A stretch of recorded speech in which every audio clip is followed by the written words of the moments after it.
салом дӯстону мухлисони ҳамешагии барселона ва канали барсатиҷи. Наворо бо хабари хуб ва бад оғоз мекунем. Хабари хуб ин ки Барселона гюндаганро рӯйгон ба даст овард, вале тарафи бад ин ки дастаи Илкайро наметавонад ба қайд гирад. Чаро? Умтити аз ин рӯз ба баъд дигар бозингари Барса нест. Мессии туркӣ бозингари Барселона мешавад, хабар доред? Ин ва дигар хабарҳои муҳими дастаи Барселонаро имрӯз баҳри шумо пешкаш мекунем. Вале шумо ҳам дастгирии бародаронаи худро фаромӯш накунеду лайк зери ин навор гузошта обуна шавед. Барои дастгириятон сипосгузорем. дӯстон, ёдовар мешавем ки навори мо бо дастгирии ширкати 1x омода шудааст. Ҳама гуна рақобатҳои футболиро маҳз бо хизматрасониҳои ширкати 1x ҷолибу диданӣ гардонед. Дар 1x регистратсия осон ва пардохт аз тамоми гӯшаи канори дунё, вале муҳимтар аз он бонус то $100 дар аввалин пардохт бо промокоди TG Barsa. Силкаи зарурӣ дар комментария. Ба ҳама муваффақият.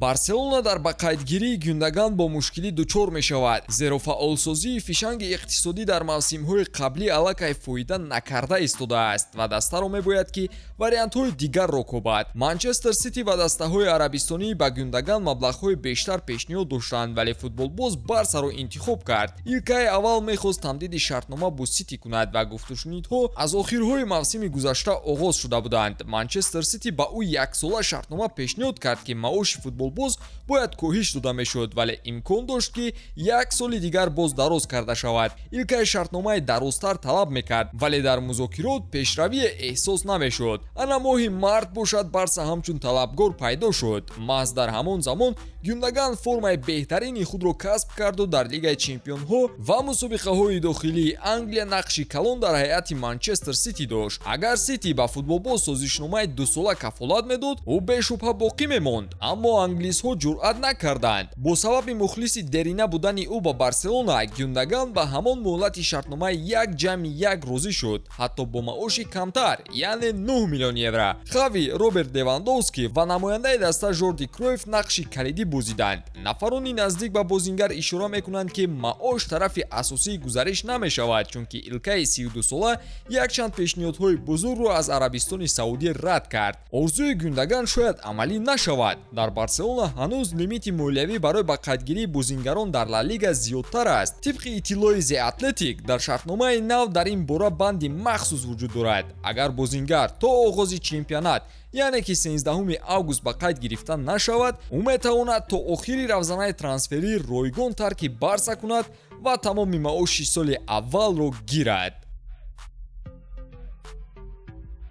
бошгоҳи каталонии Барселона бо нимҳиматгари фаронсавӣ Самуэл Умтити қатъи ҳамкорӣ кард. Ҳар ду тараф ба хулосае омаданд ки шартномае ки то соли 2026 амал мекард бекор кунанд. қаблан Барселона бо Умтити муддати дароз дар ин бобат гуфтушунӣ доштанд, зеро Умтити як сол қабл барои ба қайд гирифтани Ферран Торрес маҷбуран ба иҷора равон карда шуд. Соли 2022 Умтити барои тамдид кардани шартномааш розӣ шуд ки аз 10% маошаш даст кашад. Барселона бошад ваъда дод ки боқӣ монда 90% маоши ӯро дар давоми 4.5 сол, яъне то анҷоми қарордод пардохт кунад.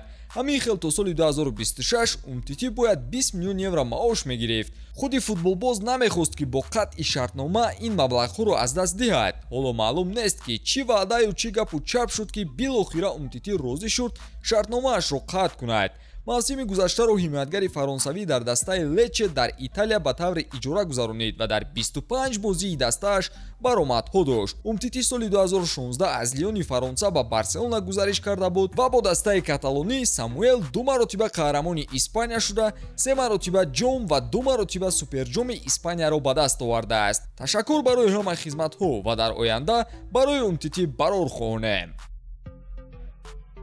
Деку ки аллакай директори варзишии Барселонаро ба дош гирифтааст, рӯзе пеш ба Туркия сафар кард. ҳадафи ин сафар барои ҷалби бозингари бо маҳорати 18-солаи Фенербахче Арда Гюлер мебошад ки ӯро дар Туркия Мессии туркӣ меноманд. Арда Гюлер яке аз бозингарони ояндадори футболи муосир аст ва дар ин тобистон клубҳои бузурги аврупоӣ ӯро шикор карданианд. Бозингари 18-сола муддати тӯлонӣ дар ҳайати асосии Фенербахче ҷой гирифт ва дар мавсими гузашта ӯ 6 гол ва ва 7 асистро дар 35 бозӣ ба қайд гирифтааст. Ба гуфтаи рӯзноманигор Ҷанлука Ди Мартсио, директори нави варзишии Барселона Деку ба Туркия парвоз кардааст ки то бо намояндагони Фенербахче барои созишномаи Гюлер ва инчунин барои гуфтушунид бо агенти футболбоз суҳбат кунад. Роҳбарияти Барса ин гузаришро аз ҷиҳати стратегӣ муҳим мешуморанд ва Деку ба хариди бозингар комилан боварӣ дорад. Илова мекунад нашрияи испании Спорт. Интизор меравад ки нилнориҳо ин тобистон бо сабаби мушкилиҳои молиявӣ наметавонанд Гюлерро ҷалб кунанд, аммо онҳо умед доранд ки нимҳимоятгар метавонад дар моҳи январ ё тобистони оянда ба даста ҳамроҳ шавад. Деку дар Истанбул буд. Ҳоло Ла Лига ба мо имкон медиҳад ки барои мавсимҳои оянда низ аз пайи ҷалби бозингарон шавем. Шуъбаи скаутии мо Арда Гюлерро пайгирӣ мекарданд. Ӯ бозингари боистеъдод аст. Мо метавонем гузаришро барои тобистони оянда омода кунем. Деку кӯшиш мекунад ки шартнома ба имзо расад. Хуб дӯстон, оё шумо ба бозии ин футболбози ҷавон боре ҳам таваҷҷӯҳ кардаед? Шахсан барои мо маҳорати Арда писанд аст ва ӯ аз чанд ҷиҳат ба Гави шабеҳӣ дорад. Умедворем барои ҳадафҳои ояндаи даста кӯмакрасон мешавад ва мунтазири хуб пеш рафтани корҳо дар ин самт мемонем. Бо ҳамин тамом дӯстон, то наворҳои оянда, хайр.